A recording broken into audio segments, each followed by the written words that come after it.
सभी पत्रकार साथियों का स्वागत है। बहुत ही गंभीर विषय पर मैं बात करने के लिए आपके पास आया हूं। देश में जो माहौल चल रहा है, कई सालों से चल रहा है, जो एजेंसीज हैं उनको एक टूल की तरह, एक औजार की तरह, हथियार की तरह इस्तेमाल किया जा रहा है। कोई भी विपक्ष का नेता, कोई भी विपक्ष का कोई लीडर अगर बीजेपी के जुल्म जबर के खिलाफ बोलता है तो उसके घर पे ईडी आती है, उसके घर पे सीबीआई आती है, इनकम टैक्स आती है। और ये अनडिक्लेयर्ड इमरजेंसी की तरह देश के हालात हो गए हैं। ये बात आज मैं इसलिए कह रहा हूं कि यही बात आडवाणी जी ने कही थी कि अनडिक्लेयर्ड इमरजेंसी वाले हालात हो जाएंगे। तो आज हालात वही हैं। गवर्नर, जहां इनकी सरकार नहीं है वहां गवर्नर के जरिए, राज्यपालों के जरिए तंग किया जा रहा है। मैं भी उसका पीड़ित हूं। एक केरला के मुख्यमंत्री अभी जंतर मंतर पर आके गए। तमिलनाडु के मुख्यमंत्री अपने गवर्नर से तंग है। उनका गवर्नर भाषण ही नहीं पढ़ता, उनका लिखा हुआ विधानसभा में जो पढ़ना होता है बजट सेशन में। ममता दीदी को हर रोज तंग किया जा रहा है। हेमंत सोरेन को गिरफ्तार कर लिया। दिल्ली में अरविंद केजरीवाल साहब को जब भी कोई काम करते हैं एलजी टांग अड़ाता है बीच में। सुप्रीम कोर्ट के जरिए सरकार चलानी पड़ रही है। हम भी सुप्रीम कोर्ट में पहुंचे हुए हैं। आरडीएफ का पैसा 5500 करोड़ रूरल डेवलपमेंट फंड का पंजाब का रोका हुआ है। नेशनल हेल्थ मिशन का पैसा रोका हुआ है। 8000 करोड़ से ज्यादा पंजाब का पैसा रोक रखा है। हम कोई भीख थोड़ी मांगते हैं, वो हमारे टैक्स का पैसा है, पंजाब के लोगों का हिस्सा है, वो योगदान है। फिर गवर्नर्स के जरिए सुप्रीम कोर्ट में मुझे जाना पड़ा गवर्नर के खिलाफ कि जी बजट सेशन नहीं होने दे रहे। सुप्रीम कोर्ट में स्टालिन जी सुप्रीम कोर्ट में, केरला के मुख्यमंत्री सुप्रीम कोर्ट में, अरविंद केजरीवाल जी, हर बात पे सुप्रीम कोर्ट में जाना पड़ रहा था। सुप्रीम कोर्ट के 5-0 के बेंच ने कहा सर्विसेज जो हैं वो अरविंद केजरीवाल जी के पास, सरकार के पास रहनी चाहिए। सुप्रीम कोर्ट का 5-0 का फैसला नहीं माना। उसी दिन ऑर्डिनेंस जारी करके कहते नहीं, अरविंद केजरीवाल को काम नहीं करने देंगे हम। क्या अस्पताल बनाने वाला, आज दिल्ली में अस्पताल बनाने वाला, जिसने पूरे देश में हेल्थ क्रांति लेके आई, पैरासीटामोल की छोटी सी टैबलेट से लेके 40-50 लाख जो टेस्ट है फ्री हैं। आप लोग भी जाते होंगे, आपके रिश्तेदार, भगवान ना करे कोई ऐसी बीमारी हो। अस्पताल बनाने वाला जेल के अंदर सत्येंद्र जैन। दिल्ली में स्कूल बनाने वाला, जिसने लाखों बच्चे, गरीबों के बच्चे नीट, एमबीबीएस, आईआईटी में जाने योग्य कर दिए, मनीष सिसोदिया जेल के अंदर है। राज्यसभा में मोदी जी के खिलाफ उठ के बोलने वाला संजय सिंह अंदर है। अभी अरविंद केजरीवाल साहब को ले गए। मतलब मुझे समझ नहीं आती कि देश में लोकतंत्र है कहां है। टीवी पत्रकार कोई अगर ऐसी रिपोर्टिंग कर दे, पत्रकार को पकड़ के लेके जाते हैं। कोई यूट्यूबर के बारे में, कोई यूट्यूब वाला कोई बोल दे कुछ, उसके लिए कानून लेके आए, ये आपका कंटेंट जो है ये भड़काऊ है, हेट स्पीच माना जाएगा इसको। सबसे ज्यादा हेट स्पीच कौन देता है देश में? सबसे ज्यादा हेट स्पीच बीजेपी वाले देते हैं। गोली मारो, ये आतंकवादी हैं, इनको वोट दोगे तो आपके घरों में आएंगे। मतलब ये हेट स्पीच तो ये है ना। हम तो काम की राजनीति करते हैं, हम नाम की राजनीति नहीं करते। मैं पंजाब का 2 साल हो गए मुख्यमंत्री बने हुए। 2 साल में 43,000 सरकारी नौकरी देके आपके सामने खड़ा हूं। 2 साल में हमने 829 आम आदमी क्लिनिक बना दिए, 1.25 करोड़ से ज्यादा लोग वहां पे आके दवाई लेके ठीक होके चले गए। क्या ये काम नहीं करनी चाहिए हमें? वो आम आदमी क्लिनिक को बंद कराने के लिए नेशनल हेल्थ मिशन का पैसा रोक रखा है, ये ना बनाओ जी। फिर 26 जनवरी की परेड में पंजाब की झांकी नहीं हुई, क्यों जी? आजादी में 80% योगदान हमारे बुजुर्गों का, हमारे पुरखों ने कुर्बानियां दी, और 15 अगस्त और 26 जनवरी आप पंजाब के बिना मना लोगे? कैसे मना लोगे? How dare you are. किसने, वो खोते कौन है शहीद भगत सिंह की झांकी को, जिसमें शहीद भगत सिंह, करतार सिंह सराभा, लाला लाजपत राय, मदन लाल ढींगरा, जलियांवाला बाग का कांड, जिसमें वो थे झांकी में, उनको रिजेक्ट करने वाले ये कौन होते हैं? ये भगत सिंह से बड़े हो गए, जिन्होंने देश लेके दिया, अब उन्हीं के खिलाफ कर रहे हैं। मुझे तो ये शक है, अगर इनका बस चले तो ये राष्ट्रीय गीत जनगण मन से पंजाब का नाम निकाल देंगे, अगर इनका बस चले तो। इतनी नफरत करते हैं ये पंजाब को। और पंजाब वो है जो पूरे देश का पेट भी पालता है। 532 किलोमीटर हमारा बॉर्डर है पाकिस्तान के साथ। हमारे बेटे आज कारगिल से लेके पंजाब के लड़के खड़े हैं सीना तान के। कोई भी दुश्मन की तरफ से कोई गोली आती है, सबसे पहले पंजाबियों का सीना है। तो ये इतना हमें नफरत करते हैं। अब अरविंद केजरीवाल ने क्या किया? हम कहते रहे कि ये गिरफ्तार करेंगे, बहाना ढूंढ रहे हैं। मुझे ये बता दीजिए टाइमिंग क्या है? ये क्या चाहते हैं? विपक्ष का कोई भी नेता इस इलेक्शन में चुनाव प्रचार ना कर पाए, ये इलेक्शन छीनना चाहते हैं। 3 दिन पहले रशिया में क्या हुआ? 88% वोट पुतिन। 2030 तक, आगे 40 तक भी जाएगा। और वो 12% है, वो खराब हुई वोट है, उनके खिलाफ नहीं वोट डाल सकता कोई। तो ये भी तो पुतिन के रास्ते पर ही चल रहे हैं। फिर ये डिक्टेटरशिप है। आप रात को 8 बजे आ जाओ घर, 9 बजे तक सर्च करते रहो, उसके बाद ले जाओ, फिर देखते हैं बाद में रिमांड मांगेंगे, ये करेंगे वो करेंगे। अरे एक देशभक्त बंदा है वो। अगर पैसे कमाने होते, IRS ऑफिसर है Arvind Kejriwal, commissioner income tax का, उनकी पत्नी भी IRS commissioner Indian revenue service में। पैसे कमाने होते तो अपनी अच्छी भली नौकरी क्यों छोड़ते? तो इनको यही लगता रहता है कि हमारी तरह सारे ही, देखो साधु को सभी लोग साधु लगते हैं, चोर को सब चोर लगते हैं। इनके इलेक्ट्रिक बॉन्ड का क्या हुआ? 8000 करोड़ के आसपास जब इलेक्ट्रिक बॉन्ड निकले हैं, कहते वो तो चंदा है। अच्छा, अगर कोई अच्छे काम करे कहते नहीं तेरा धंधा है।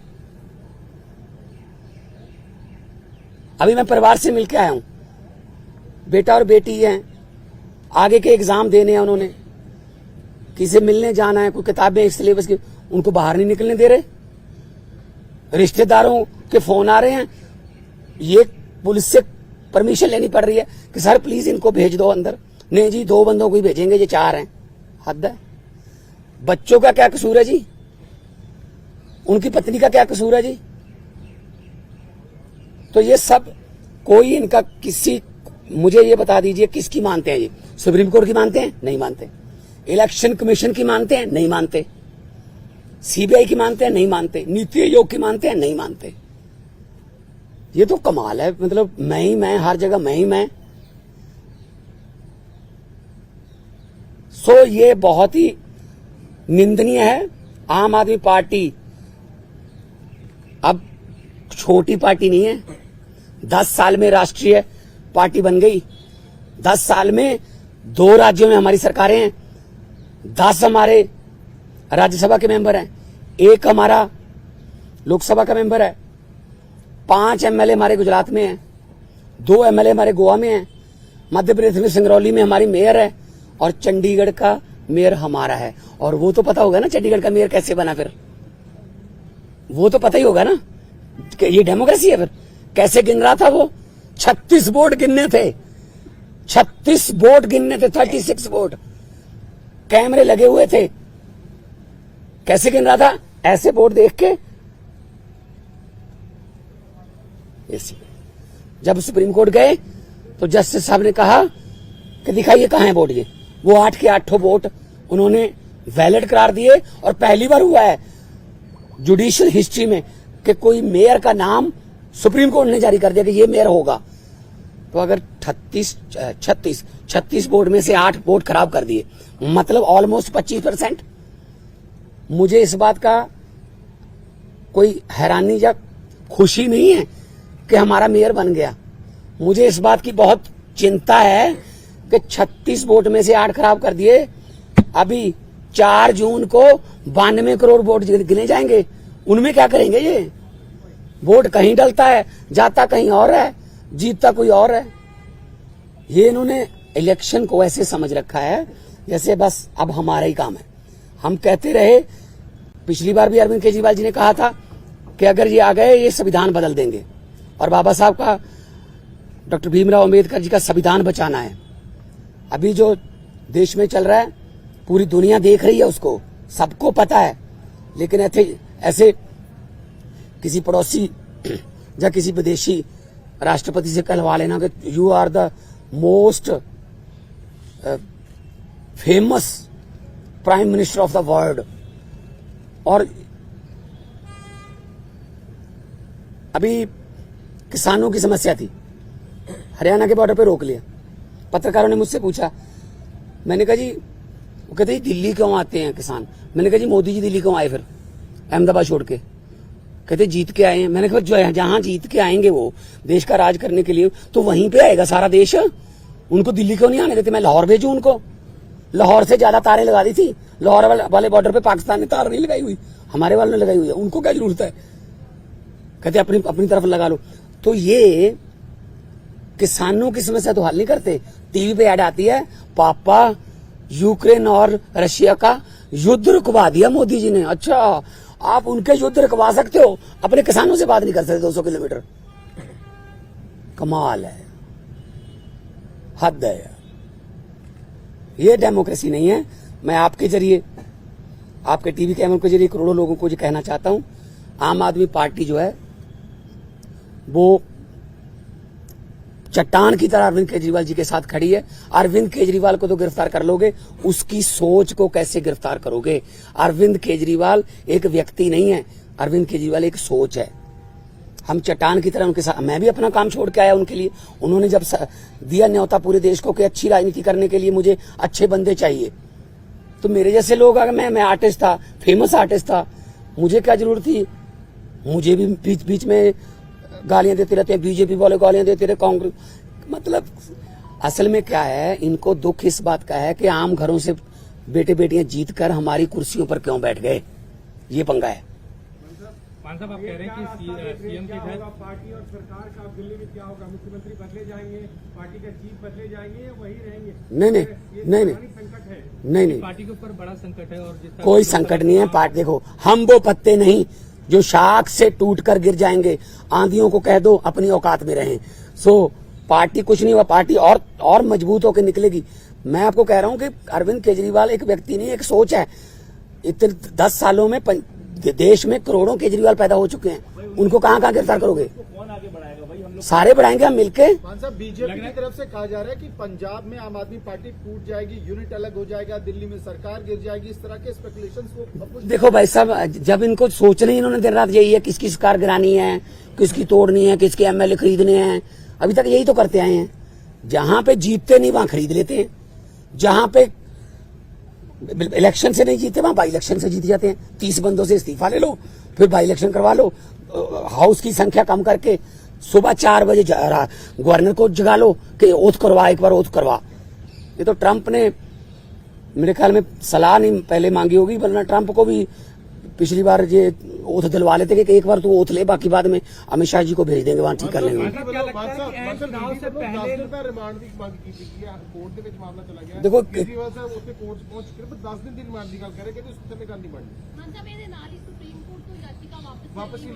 ਉਹ ਤਾਂ ਦੇਖੋ ਸਾਡਾ ਲੀਗਲੀ ਫੈਸਲਾ ਹੈਗਾ ਕਿ ਅਸੀਂ ਨੀਚੇ ਵਾਲੀ ਕੋਰਟ ਦੇ ਵਿੱਚ ਹੀ ਜਾਵਾਂਗੇ, ਪਰ 10 दिन ਦਾ ਰਿਮਾਂਡ ਮੰਗਣਗੇ, 15 ਦਾ ਮੰਗਣਗੇ, फिर जुडिशियल रिमांड होगा, फिर जमानत कैंसिल कराओगे, आ होगा। जब किसी की मानते ही नहीं है, या तो 5-0 का फैसला ही नहीं माना जब सुप्रीम कोर्ट का, तो किस पे भरोसा करेंगे? तो इसलिए हमें कोई डर नहीं है, ये कोर्ट फैसला करेगी कि कितना रिमांड देना है। हाँ।